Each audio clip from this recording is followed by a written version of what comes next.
ବୋଉ ଡାକୁଥିଲା ବୋଇଲି ତେଲଟା ପକେଇଛି କଡ଼େଇରେ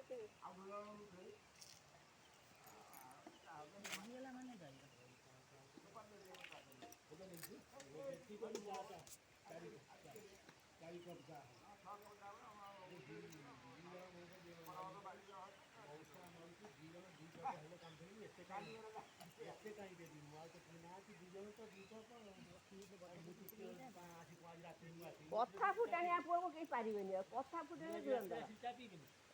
କିଏ ମନା କଲା ତମେ କିଏ ନା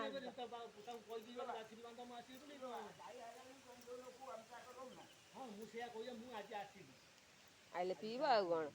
ତମକୁ କିଏ ମନା କରୁଛି ନା କ'ଣ ଏକାଠିଆ କାହିଁ ପିଇବ ବାପ ପୁଅ 2 ଜଣ ଆସିବ ପିଇବ ଏକାଠିଆ କାହିଁକି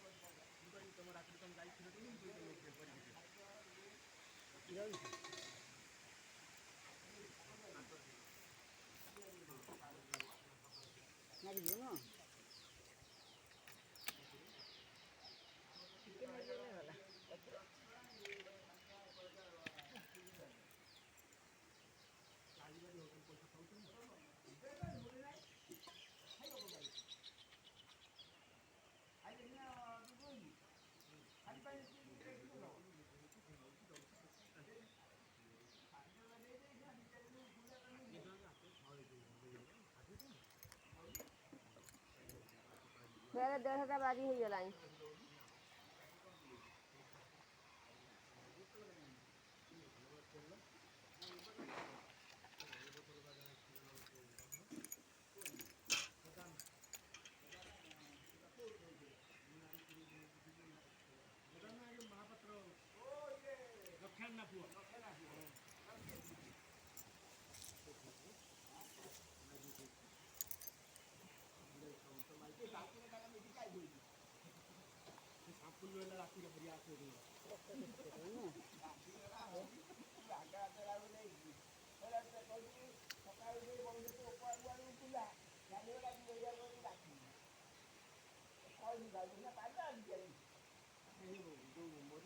ଆଉ କଦଳୀ ଚୋପା ଦଉନ ତା ପାଖରେ ମୁଠା କରି ଯେମିତି ମୁଠେଇ ଦିଅନ୍ତି ମୁଠେଇକି ଦେଇ ଦିଅନ୍ତି ଆଉ ସେ ଯେମିତି ଗୋଟାଏ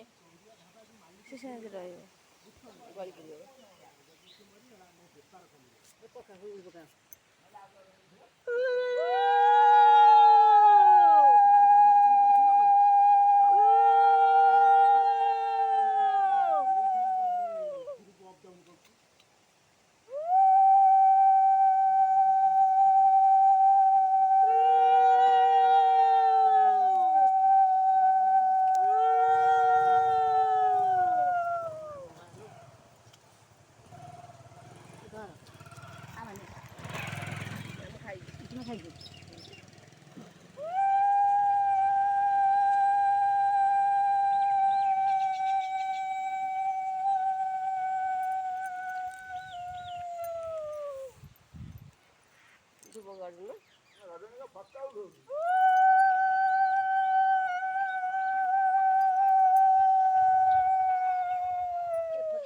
ଭବିଷ୍ୟତ ଦେଖିଲେ ସବୁ କରିବେ ଖୁସି